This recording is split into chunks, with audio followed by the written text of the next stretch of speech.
You're very welcome to the Woman4Women show here on Competent Women Ireland's YouTube channel with me, Roshan de Cleric. On this video, we will be discussing the referendum which takes place here in Ireland on International Women's Day on the 8th of March. We'll also be discussing the Anti-Swan Charter on academic freedom in Ireland, particularly in relation to gender ideology, and Wicklow Women's for Women's referendum information evening that took place last Wednesday. My guest for joining me to discuss this is the esteemed Colette Colfer, who is a lecturer in world religions and social ethics. Colette has a background in journalism and has won a number of national awards for her radio documentaries.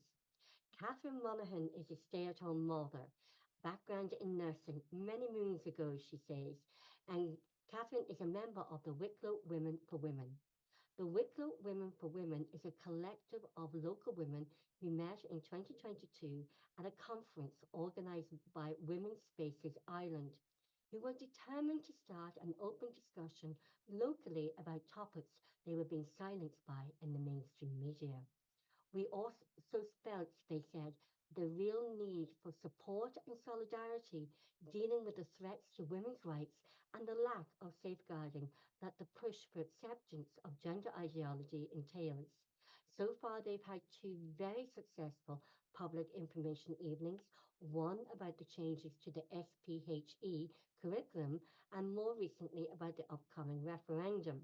And very last week, I was attended the Wicklow for Women's event that was held last Wednesday in the Glenview Hotel in Bray. Colette and Catherine, you are very, very welcome to Competent Women Ireland's YouTube channel. Thanks, Roshi. We're delighted to have you. Colette, if I could come to you first, you were very, very upfront and out centre last year, discussing about the anti-swan and also the gender ideology pronouns within the educational system. So you were really pushed out there, and especially in the, say, the media and the environment that was about pronouns. We just start off talking about that and maybe the anti-swan charter? Yeah, I suppose last year, I came to prominence because a new gender identity and expression policy came out in my workplace. And I objected to it on the basis that I don't believe staff in a university should be compelled to use any certain language or to believe in any kind of belief system or a way of thinking about the world. I think in a university, we should be able to explore different ideas, to discuss them openly, civilly, of course. So I questioned the policy, and an article was written in the Irish Times about me objecting to it. But I had actually been writing about the Athena Swan. I wrote about it first in 2021. And that was after attending a gender identity training workshop where I work, during which the organization, it was an outside organization who were brought in, and we were encouraged to use pronouns in our email signatures, and we were told that puberty blockers are fully reversible. And at the time, that was May 2021, and I was alarmed because staff in a university, at the time, we were a higher education institution, and to be telling lecturers and administrative staff in a higher education institution that puberty blockers are reversible, to me is kind of irresponsible, if not dangerous. And so I was alarmed. I investigated, and that was how I came across this phrase, Athena Swan. So I started digging at the time, and I wrote an article it was broadsheet.ie, and it was about Athena Swan. So. Wow. That's, it's really interesting how, how everybody puts the dots together and where we are today. And Catherine, as I said, that, you're one of the most amazing women as well, and really women, phenomenal women of Ireland who really came together, ordinary women doing extraordinary things with your members of Wicklow Women4Women. Yes, thanks, Roisin. You give such lovely introductions. Yes, so It's true though, everything's true. I am part of a small group of women called, we call ourselves Wicklow Women4Women, and we have a growing mailing list and following, which is great. But yes, as you said, we met about a year and a half ago now, and we kind of share a passion for, firstly, for being open and honest about what's going on in terms of, what we see as a real kind of attack on women's rights, women's spaces, child safeguarding. We wanted to be able to talk about it with each other because it's hard. It's hard. It can be hard to talk about. A lot of people don't want to talk about it, or maybe don't know much about it, or know enough to know that they need to just be kind and accept it and not question anything. So we wanted to be able to talk about it with each other, and we wanted to be able to kind of try and encourage open discussion in public too. So as you said, we had a couple of events. Well, the recent one is about the referendum, but they've been really successful. Really, it's been great to just kind of bring people together, give them an opportunity to ask questions of us and the guest speakers we've had. So yeah, it's been great, and a lot of people do want to talk about this stuff. Yeah. Definitely. And two, that you both were speaking at an event last week down in I still call it WIT. It's SEPTU now. It says it's Southeastern Technological University, but we're actually meant to say SETU. SETU. So you both were speaking at an event down in SETU, and so I want to talk about that because later on, because you also wrote a really powerful, impacting speech at that event. We're going to talk about that later. Maybe you'll read that out. But because there's something, Colette, that I never heard of is the Swan Charter. I hope I'm pronouncing that right. What is that, and how did that come about? And how come really it was sort of like kept quiet until you discovered it, even for yourself? And because that's all when we sort of heard about it was when you were talking about it. Athena Swan actually came from the UK. It was set up in the UK. There's an organization called Advance HE who operated there. Now, their name has changed over the years, but in Ireland, there were concerns that the male-female ratio in higher education was unbalanced, particularly in STEM subjects in particular. So science, technology, engineering, maths, and medicine, perhaps. Can't remember what second M is for. I think it could be medicine, but I'm not sure. But some academics in Ireland actually looked at the operation of Athena Swan in the UK, the original aim of which was to encourage more women in STEM subjects. And it had policies that promoted women and tried to encourage women into these academic areas. That was around 2005. It had roots earlier. But by 2015, a number of academics in Ireland identified Athena Swan as something that could be useful in Ireland to do the same, to encourage women and support women in academia, particularly in STEM subjects. But its original aim has changed, you can say evolved, mutated, and the focus now has moved away from women to issues of equality more broadly. And there are principles that every higher education institution, I'm sorry if you hear that, that's my notifications and I don't know how to turn them off. It's real life. We're real life. Okay. Look, it goes off in mine as well, so don't worry about that. Sorry about that. So it was brought into Ireland, and I think it's important to stress this, that the Higher Education Authority brought it into Ireland after requests from academics in Ireland who saw that it would be useful to supporting women.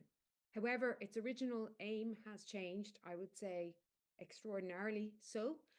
And now there are certain principles that HEIs, or higher education institutions, have to sign up to, which I think compromise academic freedom. Most people are unaware of it still, I would say, in HEIs, but awareness is growing.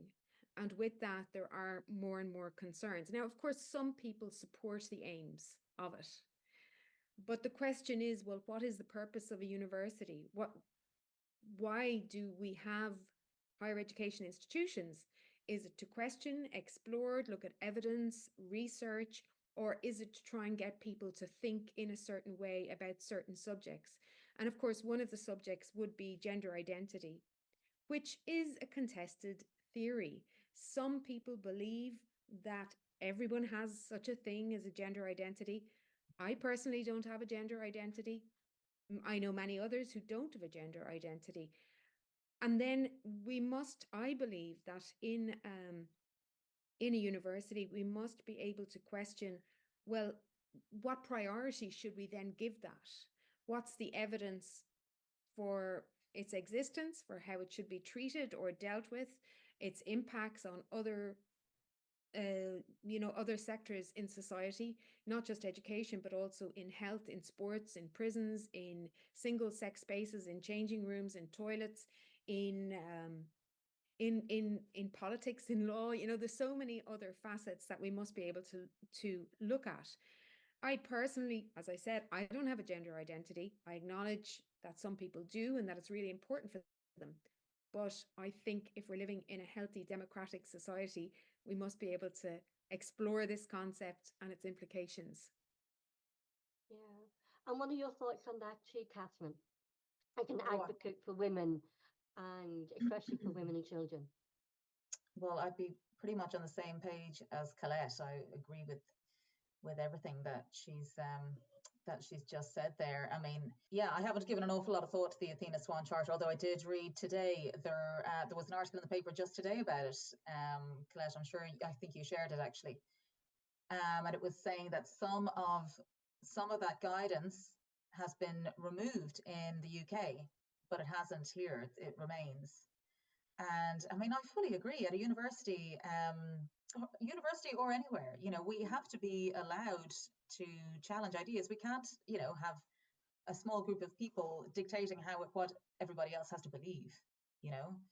And I think we have to be able to have civilized conversation about it. That's become a real challenge. And I think, as students, you're always told, think critical, use critical thinking. And yet it's a contradiction, really, isn't it?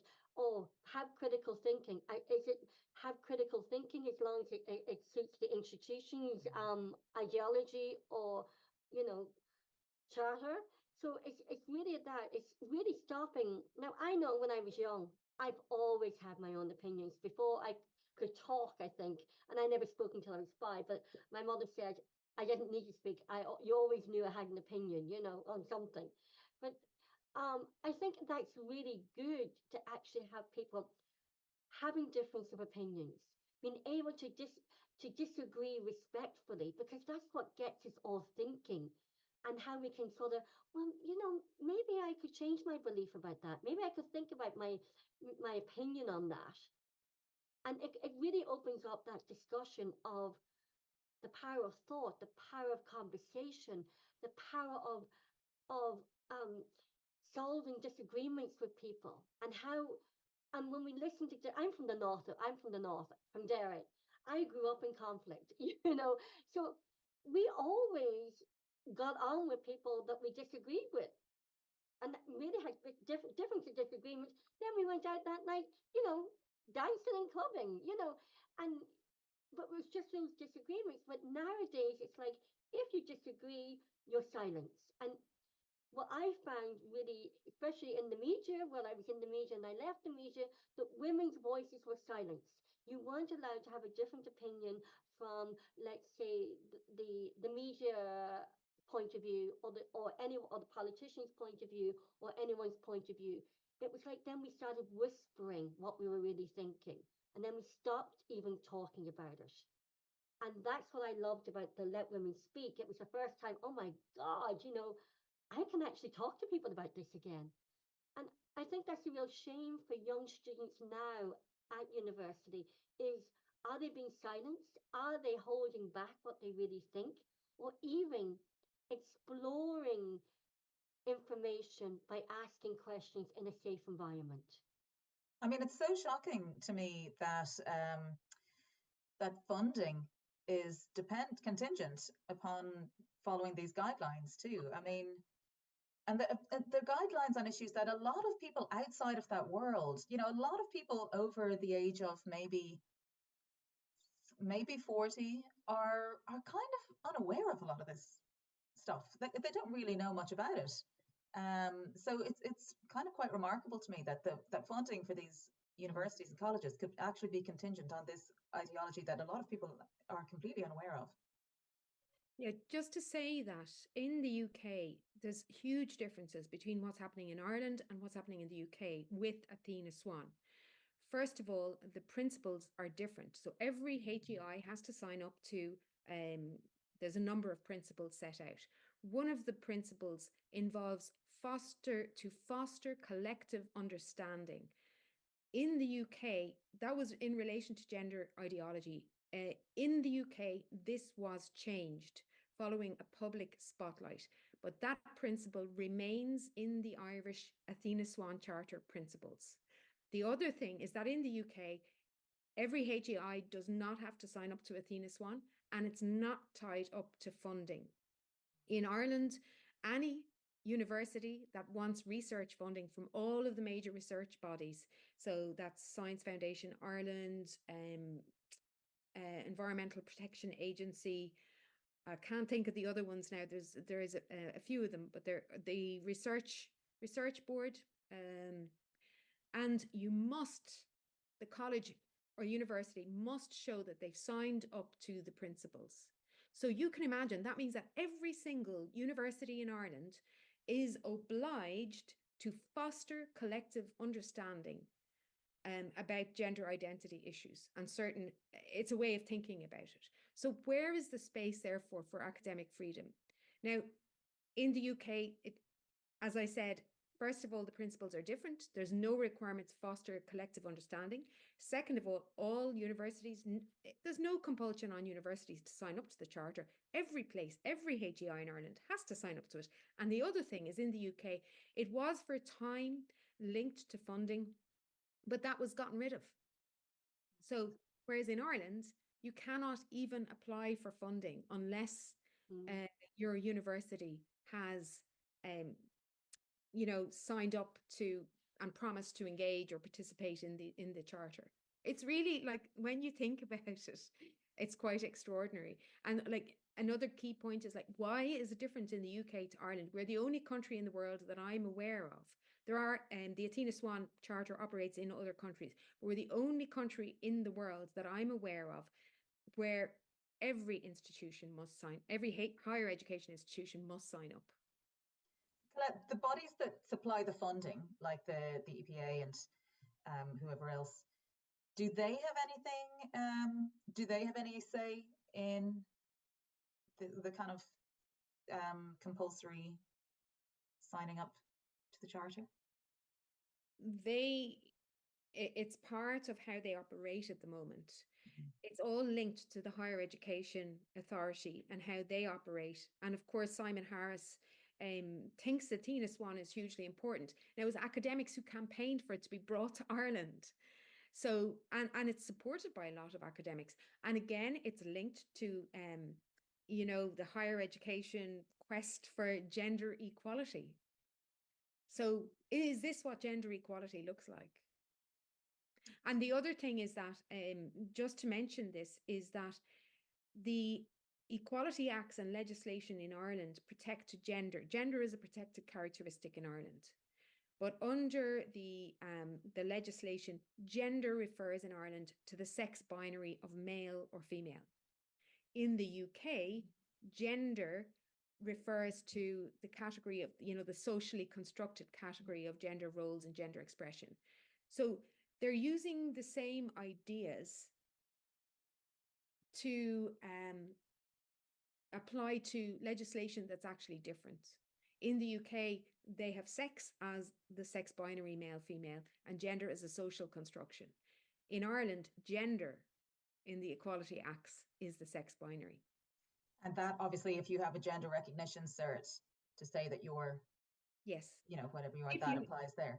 If you have a gender recognition cert, you are protected under the Equality Acts in Ireland.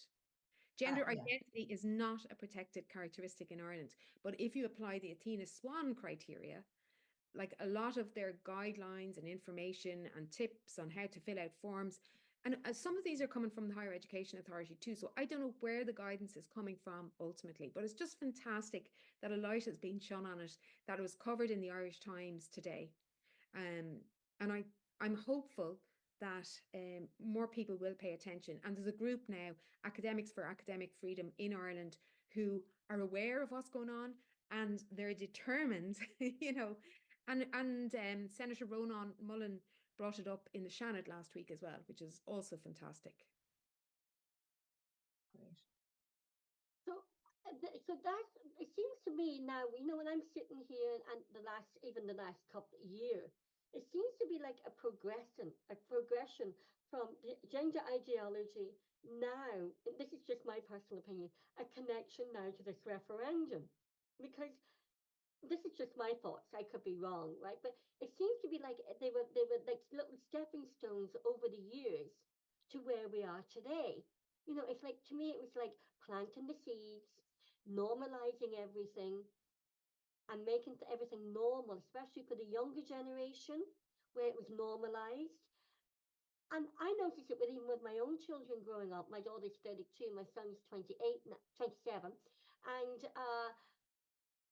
for me personally, I just think it was like silencing the women, silencing, the power of women, and even the word woman. You weren't allowed to say woman anymore. It was gender ideology, or she, he, and you had to put, even on LinkedIn, the pronouns were all up there. And I'm not putting that there. That was before I even knew about gender ideology. I thought, it's crazy. So you know by my name, you know to look at me. I'm a woman, So the referendum that's coming up, because I'm conscious of time, because and everything else, but the referendum now that's coming up, I was talking to a lady down in Waterford today, and she said, Roshan, what do you think of this? Because she invited me down to give a talk next week about it, and then my diaries are clashed, too busy. But she said, so we were on the phone for about an hour and a half talking about it, and she said she was really a yes, she didn't mind changing, parts of it. But then she said, first of all, she was a midwife. Now she's a menopause coach, and she went back to study. She was a stay-at-home mom. Then she went back and when her children grew up, and studied psychology, and then sociology. I think it was sociology. I stand to be corrected on that. And then, set up as a menopause coach. And we were talking about the conversations about, especially the mother. Being a mother is the most wonderful experience. And as I said to my children, they're the only two in this world who have that right to call me mommy, mom, or mother. And it's taking away from me, and I'd love to hear your thoughts on it. Even the word, changing the word, taking the word mother out, or even woman out, it's actually just cancelling out women even more within the Irish Constitution and within Irish society. What are your views on the Constitution? Well, it's hard not to see a connection, when we think about, say, the attempts to remove woman or mother from the Maternity Act, and then the cervical check literature. It's hard not to see a connection, because it is the same thing. We are removing words that refer to women and mothers. So, even though, none of us want to sound like conspiracy theorists, and it's not that I think there's a conspiracy, it's just a kind of a wide trend. I hear what you're saying. It's hard not to see some kind of connection. There is a common thread. And I think the thing is, this proposed amendment, women do more than 90% of that work of mothering and caring. We are different. We are the ones who have to have the babies, and we are the ones who breastfeed. And, like, I know if my husband if I'd given him the option of, well, which of us will stay home, I mean, he's a great father, but he wouldn't really have wanted to stay home. I wanted to stay home. I mean, I think in most cases it is, if in most families, and I certainly know exceptions to this. I know stay-at-home dads, a few stay-at-home dads myself, and they're fantastic. So I'm not saying it's the same for everybody, but most of the time it is a woman who wants to stay home, a mother who wants to stay home with children. So the thing is, we are here, we're doing all this unpaid labor, and none of us are going around day to day seeing it as unpaid labor. We love our children, and it's hard work sometimes. You can be up all night with someone who's sick, but we love our children, and it's so rewarding as well. But the fact is, we do a massive amount of work. And the idea that the recognition of that work could be removed, but we're still here doing all the work. Nothing's going to change. The words will be gone, but we're still here doing the same thing. Because they want to remove what is they want to remove that women will be protected under economic necessity to leave the home to work. You know, and it makes me even wonder that, I think women should have the choice. We got to Women should have the choice to stay at home, raise their children, and or women could have the choice to work part-time and stay at home with the children, or women should have the choice whether to go out and have a full-time career. We need women. In my opinion, we need women in all walks of life. We need women as stay-at-home moms. We need women working part-time, and we need women in leadership and in leadership roles with throughout society. We need women lecturers. We need women bankers. We need female politicians. We need female doctors. We need women in the Garda Síochána, the defense forces. So and when you have that balance, giving that woman the right and the dignity to be at home and raise children, I'm worried about that wording, me personally, because I was shocked to hear that it was Eamon de Valera. You weren't allowed to mention Eamon de Valera in my grandmother's house, and I never realised until I came down south why. But and it was Eamon de Valera that actually made sure that clause was put in the referendum that women should be entitled to be supported and stay at home and not have to go to work for economic necessity. I mean, I think a lot of people are saying, well, firstly, I'm sure probably most women in Ireland didn't even know that article was in there until now. No, I didn't. And had no idea that there was any obligation on the state to help them and support them. I mean, I think we need to support women at all stages of their lives, but and one of those stages is when you're a mother and you've got young children. To Colette, you're a professional woman, and so what are your thoughts on the changing of the wording within the referendum? Look, I think the spin is really powerful. The spin is powerful in that, it's sexist, it's outdated, we need to progress, we need to move on to a modern Ireland. The spin and the fact that it's held on International Women's Day, it's like, women celebrate, we're getting rid of this from the Constitution, so you will have freedom. Of course, we already have freedom. And we have had. Now, I acknowledge that the marriage bar had been in place, but that was put in place in 1924. It was abolished in the civil service in 1973, and then from other professions by 1977, I think it was. So that was gone at the time this article was still in the Constitution. The article does not say women have to be in the home. The reality is, I mean, even if you look, I was just before we came on there to chat, I was looking at the census from 2022, and there's women and men who look after the home and family. 90% of them, 90% of the people looking after the home and family are women. In 2016, of the number of single parent families in Ireland, there was 218,000 single parent families. 86% of them it was a woman, it was a mother. So again, if you look at the information, there are these differences.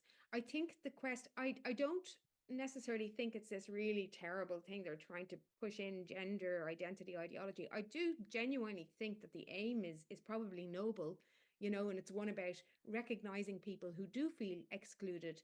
And I support that, that the ideal of having them included, but I think at what cost? And also the reality is that men and women are different. We are simply different. Why has it become sexist to even acknowledge that? Why is it seen as something terrible to say, oh, men, 99% of men can throw a ball at the age of 17 further than a woman, of the same age. There's all these statistics there. One of the ones that I remember is that a man's punch power is 162% greater than a woman. These are differences. And obviously, the difference that Catherine pointed out is pregnancy, labor, all of the things that are related to our bodies, menstruation, miscarriages, menopause, all of these things. And breastfeeding.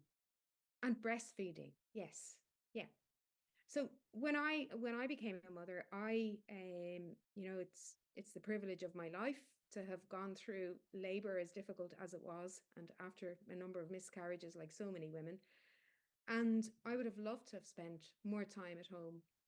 And a lot of women don't have a choice.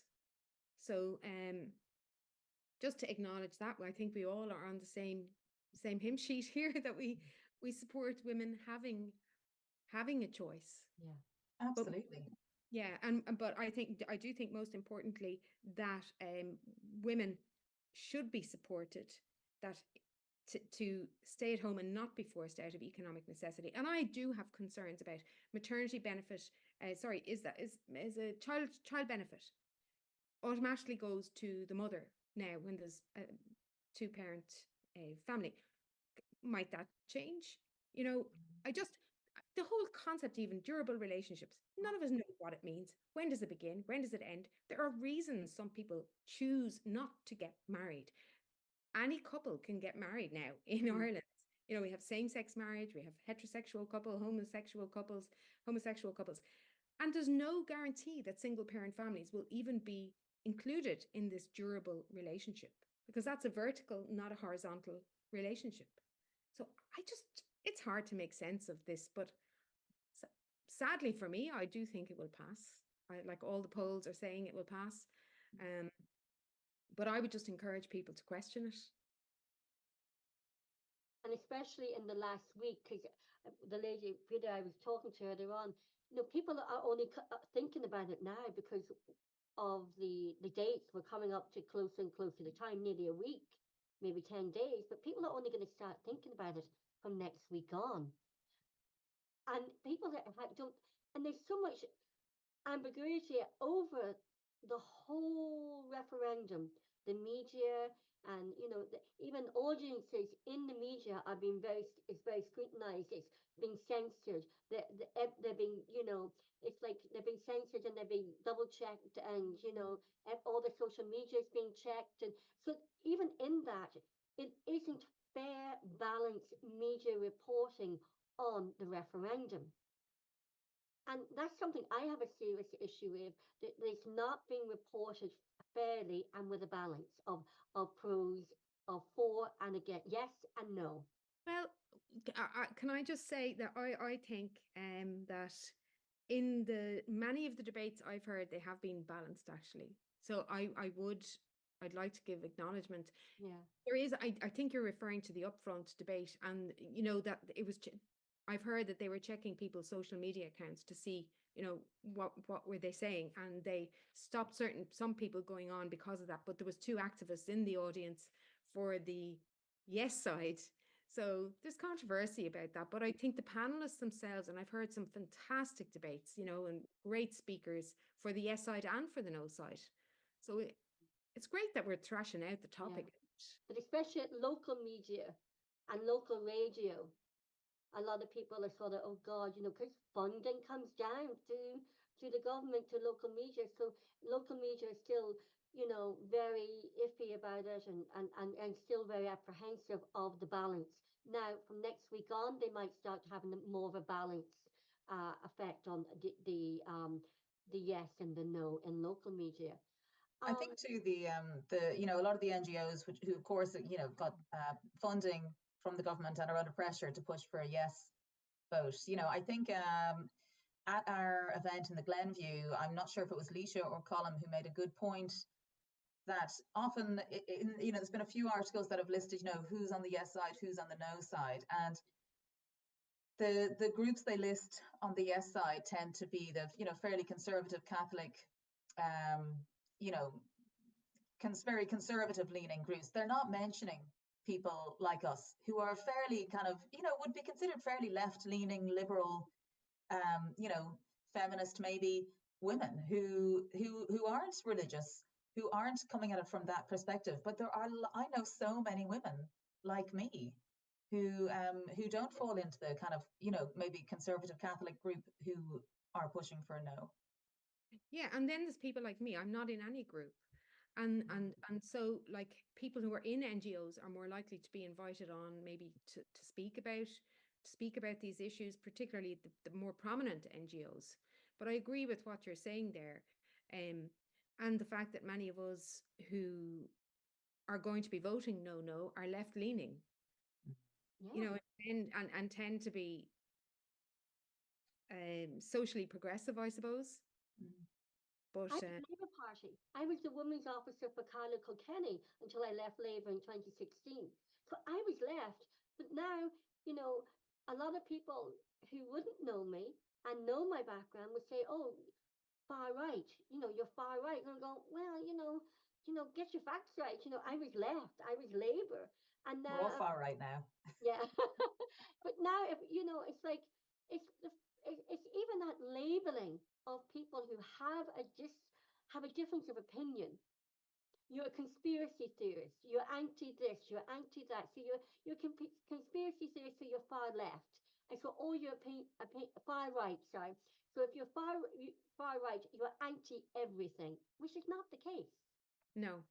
Yeah, it's a very simplistic way of silencing people, isn't it? Saying, "Oh, you're far right," and um, It's a lazy way to shut people down, really. Yeah. oh, it really is. But it is leading to a lot of self-censorship on this issue. And I don't know if you're like me, but I tried to stop talking about this, did you?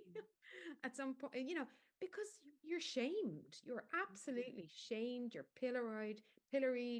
You're treated like trash, like you're hateful. Um, eh, everything about how I saw myself and how I thought other people saw me. It was just like the carpet was pulled from under my feet and, fell thrown on the floor or fell on the floor or whatever. And I wanted to stop talking about it because that, but I couldn't actually when it came to it.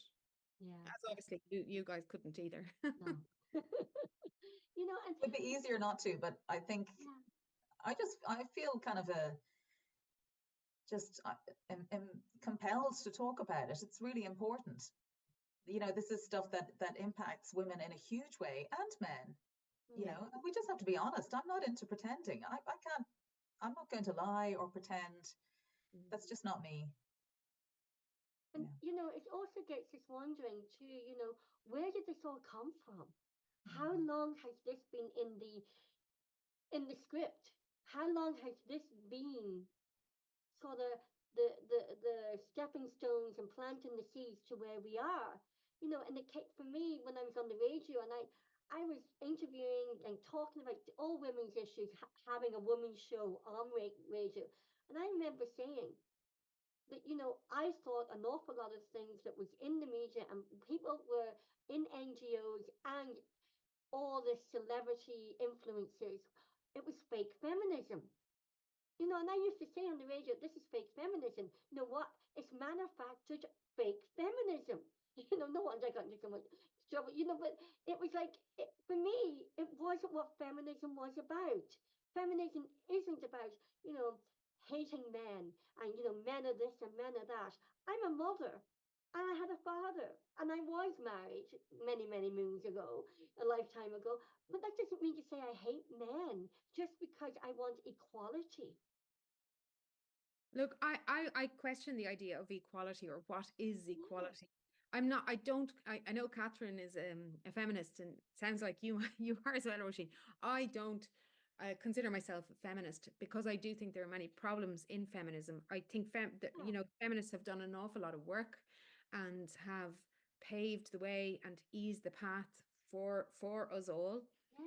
But feminism itself, I suppose, is such a broad movement with so many different strands. So once we say, "Oh, I'm a feminist," well, then you kind of need to elaborate. Well, what kind of a feminist? What what values do you align yourself with? And even if you support the ideal of gender equality, what do you mean by gender equality? I always think, the Taliban, they had RTE's senior reporter, I can't remember her name. She went to Afghanistan when the Taliban came back into power, and she met one of the senior leaders in the Taliban. And she said, "Do you think men and women are equal?" And he said, "Yes, yes, we have equality in Afghanistan." And this was a time when when women were more or less confined to their houses, with the education, they'd been pulled out of schools, out of universities, they weren't allowed to travel beyond a certain distance, they had to cover up and wear the burqa. So we must be able to, again, I come back to this idea that we must be able to question, well, what is the ideal? What do we mean by equality And and feminism. feminism? Yeah. Because I have this opinion. Mm, the feminism to me was like from the suffragettes voting. Women were entitled to vote, and having choices, and equal pay. But at the same time, men can. They said women cannot go and lift bricks and build houses. Yeah, people say women can. There's certain things that women cannot do what men do, and men cannot do things what women can do. So I think for me, equality is working to our strengths as men and women. And, we haven't got the strength and the bones and the testosterone and the muscles and the bone strength to do certain things that men can do, you know. And that's why, so I do question that part about, equality, because men can't have a baby, men can't breastfeed, and it's that part of the thing is, men don't have, even for mothers, we were talking last night, Catherine, that connection, that bond between mother and baby. When the baby's born, yes, my children recognize their father and their grandfather's voice. I told one the story that the children, as soon as I had them, they recognized their father's voice because they heard the voice. And one time, when my daughter was born, my late ex-father-in-law, he was a kidney dialysis patient, and he was down and waiting for the minibus to take him home from Oma. And my mother and sister said, "Oh, Roshan's had the baby." And he says, "Oh," and he came in and he said, he had a really deep voice and he said something. And I was feeding Naomi, and I was feeding her and she just turned around at the door. She knew his voice. I Wow. just think that's irrelevant, but I just thought I'd share that. But men, there's certain things women can do. There's certain things that men can do that women can't do. And I don't believe in the political gender, the gender quotas for politicians. I think that's fake and that's pushing it. I think women should be promoted on in any job or anything. Women should be elected on merit, not be selected to be elected just because she's a woman. I think we see through that as fake feminism. And I think too that women should be promoted on merit as well, and not just because she's a token for gender equality and gender balance. Yeah, I mean, I think it's for me. Firstly, I think there are so many different definitions of feminism now, or Mm. of a feminist, that maybe I should qualify by saying I'm a feminist of sorts. Um, but I think it's about equal opportunities and equal rights and equal opportunities. But I mean, with a full acknowledgement of our differences. We are absolutely. I mean, I'm in complete agreement, Colette. We are so different, and our needs are different. Um, but I mean, to try and put it really simply, I think equal rights and equal opportunities with acknowledgement of Mm. our differences and our different needs. Yeah, Well, because, yeah, I, sorry. I want to just say, one thing that certainly I can't do is park a car. No, Like, neither can is that a man woman thing? I'm a very good parker, actually, I. Oh, are you? Well, you've proved my theory then. better Spatial than my awareness. husband. What? Much better than my husband. I'm a better driver, but parking is just, Yeah. My son always teases me, "Oh, you park the car," because I don't park it straight. I never park it straight. And I'm always, my son teases me, and so that's a joke in the family. Oh, mommy's parking, but I'll it's, probably get a dent in my car tomorrow now after oh saying that. no, touch wood, you won't. Touch oh wood. no. But I think the wonderful thing is, I think, and I was at this conversation I had today with someone else too, is that I think what's happening now is, in my opinion, I think the referendum has really divided women within society. A lot of friends who've been friends for years, even from childhood or from college, are telling me that friendships have really, really being torn apart through the referendum, and No. women being ghosted out of WhatsApp groups and everything else, and not being invited. Yeah, and so, and then I go, well, are we therefore, women are coming together now to really unite in really in a different way, and make it, this is just my thoughts now, in a different way, uniting women about womanhood, about being a woman, and about being a mother, and the rights of choice. Women should have the choice of staying at home, working part-time, or working full-time with a career. Is it that time where women might come, and my hope is women will unite to support, take away this word salad hashtag women supporting women, which I think is completely fake. It's really fake, but really start supporting women and helping women who want to have those choices. It's sad that to think, like we were talking earlier on about the polarization and the division. It's awful to think of women falling out over this. Yeah. In my experience, a lot of the people I speak to just haven't really given it a lot of thought. But it would be a shame it would be a shame to fall out. It's, there's too much of that now. As we said earlier, the last kind of 5 years or so, I think everything has become so polarized. Yeah. But it would be nice to think that that even whether we end up with a no vote or a yes, and I'm hopeful. Maybe we're going to end up with a yes no. Mm-hmm. A lot of the younger people, I think, who aren't really, I think mothers and women in the home are kind of invisible to most of them, but they are thinking about people with disabilities and carers. So I think that there are a number who are, we could possibly end up with a yes no. But I would like to think that even if we end up with a no, even if we end up with a yes, that a lot of women, well, of course it'll be gone then, but a lot of women will be more aware of, I don't know, the state's, support. And even if that obligation is gone from the Constitution, that, that we should still be entitled to some support for what we do. And go back to basics of women supporting women, because we want to, and we need to, as women, support women without the word salad and the fake hashtags of women supporting women. The non-fake hashtag is vote no. Yes. I love that. I love that, Colette. And just before we go, Catherine, we were talking yesterday and today about, you would like to read out your speech that you wrote, and that you so eloquently said at the event in the SETU. Yeah, am I saying the it right? debate. SETU in Waterford, and we'd love you to share that with us. Sure. Are you sharing yours too, Colette? Well, I have it, but we'll see.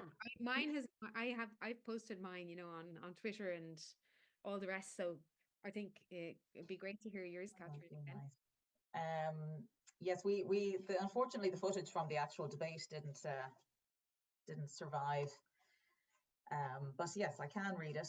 I'll try not to look like I'm reading too much. It's quite brief. Okay, sort myself out. And while you're sorting yourself out and getting yourself, Colette, I'll just say, Colette, what we can do then is we can put the link to your speech in the description box below. Brilliant. Great. Thanks, Roisin. Okay. I am the woman in the home that our Constitution speaks of. I've been a stay-at-home mother for the past 18 years. I'm also a feminist. I believe that women should have the right to choose how they live their lives, and I wouldn't support a constitution that said otherwise. The work that women do for their families is often unseen and unacknowledged, but it's critical to a healthy society. Men and fathers play an equally critical role, but Article 41 is about the provision of care, and research shows that more than 90% of the work of caring is done by women. I have one son. When he was 10 months old and I was due back at work, he was still breastfeeding during the night. And for anyone who isn't a parent, that's really common for a baby of that age. So most women who return to work after the standard maternity leave, whether by choice or necessity, are still tending to babies during the night. A 2017 survey showed that 62% of women, given the option, would choose to stay at home with their children if it was financially possible.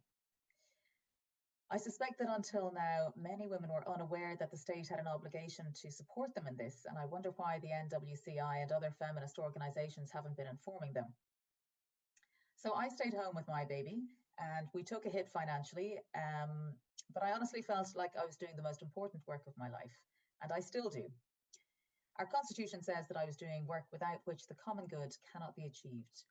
Yet everybody around me, even strangers, would ask, when was I going back to work? We're so conditioned these days to believe that working outside the home is the natural and superior choice that I regularly had to justify my decision to others around me.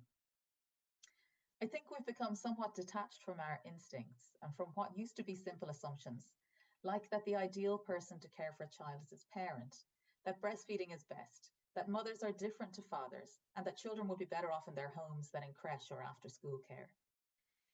These have become controversial statements to make, inconvenient truths in a society which values the interests of big corporations, consumerism, and economic productivity over social well-being. But like it or not, they are truths. So much has changed in the world, but our biology, the fact that women are the ones who have babies and are primed hormonally to nurture them. A 2017 study sought the views of children themselves about childcare. This was in Ireland, actually. And a whopping 99% of children said they wanted to be with family or a childminder after school, with the majority specifying that they would like to be in the care of their parents. Women and children have specific needs, and it's not sexist or old-fashioned to acknowledge the basic needs of women and children have not changed. I don't want the recognition of women and mothers and the home to be removed from the Constitution or replaced with gender-neutral waffle so that we can pretend that the workload is shared equally. The fact is, in Ireland, as in many other countries, women do the majority of the work in the home. Men weren't doing an equal share in 1937 when the Constitution was written, and they still aren't. Article 41 does not say that I have to do this work or that I'm the only person who can do it. Although if you listen to various NGOs, politicians, and the media, you'd be forgiven for believing that the Constitution has me chained to my kitchen sink. It doesn't. As former Supreme Court Judge Susan Denham said, Article 41.2 does not assign women to a domestic role. It recognises the significant role played by wives and mothers in the home, but does not exclude women and mothers from other roles and activities. Essentially, as it stands, mothers have a choice enshrined in the Constitution. If we need any reassurance of the fact that we have a choice, we can look to Article 45, which states that women and men equally have the right to work to support themselves. So why aren't we holding the state to their promise? It should be possible for every family to choose for a parent to stay at home to raise their children if they wish. There is plenty that the state could do in terms of policy, benefits, tax breaks that would not require changing the Constitution. Instead, we're spending millions of euro on this referendum over an amendment which, as far as I can tell, will make life better for nobody. It removes the small nod to the vital contribution that women make to Irish society, and in fact, it's hard not to see some connection with other attempts to remove the words woman and mother from legislation and public health literature. And it's not only women and children that the state would like to disregard. Irish human rights and equality experts have said that this amendment is unlikely to provide any new enforceable rights or services for people with disabilities or their carers. On the contrary, it potentially compromises the rights of people with disabilities. If the goal was inclusivity, we could have added other primary caregivers or carers. That would have respectfully covered mothers, fathers, and other carers too, and it would have kept the state on the hook to support us. The proposed amendment is not good enough, and it moves us farther away from rather than closer to the ideal. Lovely. That is Thank really lovely. Oh, thanks, Roisin. Thanks for giving me the opportunity to say it again. Wow. Do you know, I said on the Wednesday night, God, that made me cry, but it really touches the heart. It Well, really it's just does. about mothering, isn't it? It's just the fundamental thing that we do as Yeah. women. You know, it's yeah. Because I was saying, you know, I was married and we had a business, and then my husband decided to move the business to the house, and my son was born, and I had to go back in the first week in September, and maybe the second week in September, and I was heartbroken because I breastfed my son. I didn't breastfeed my daughter. And I went out and said, "Oh, could you? I paid the mortgage because, you know, I don't know why, but I seem to pay the mortgage and everything, all the bills." And I went out and I said to him, "Could you pay September's mortgage just so I can take time off to finish breastfeeding?" He went, "No," and walked away. And I thought he was joking. That's so hard. So hard, you know. And then I had to drive past the babysitter's house every morning who was feeding my baby my breast milk. You know, and you know, even just 1 month, I didn't mind going back to work. I just wanted one more month to breastfeed him and then express more breast. So I was coming home from work and feeding him and everything else, and then expressing more milk off, which I thought was like, I'm expressing milk off for another woman to give my son my breast milk. It's You so know, hard because you just feel like you're physically attached, you know? yeah. I mean, it's Because I hard, and didn't so breastfeed many my people just daughter. can't do it. I didn't breastfeed my daughter, but I really wanted to breastfeed my son, you know, Yeah. and do that, you know, and it's like, but I think that women should be given that choice, and women deserve that choice. And, you know, and I think that even the word mother and woman, for me, are two powerful words, you know, and it's so I just, I just think it's powerful, and I think care of the home, you know, even for people living with disabilities, even if you've taken out that economic necessity, what will it mean then for the children who have disabilities and children that need mothers to stay at home and look after their children who need that extra care? Will they be forced out due to economic necessity, and some stranger come in and look after them? You know, it's I think there's a lot to be considered. It's rushed through. I think it's you know, it's just deliberately rushed through. 20 million. I put the cost in the referendum.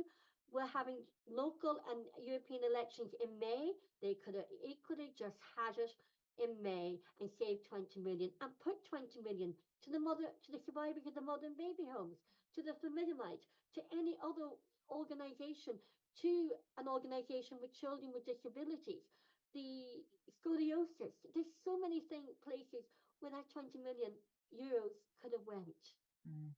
and been really, a lot of people could have benefited from.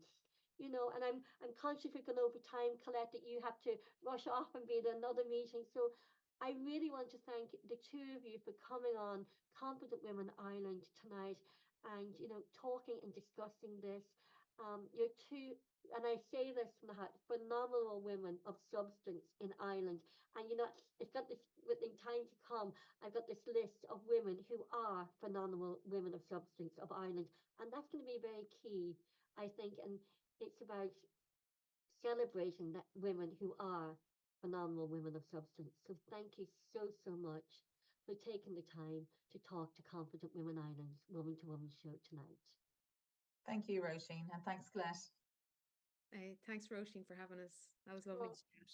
it's an absolute honor, and I mean that, an absolute honor.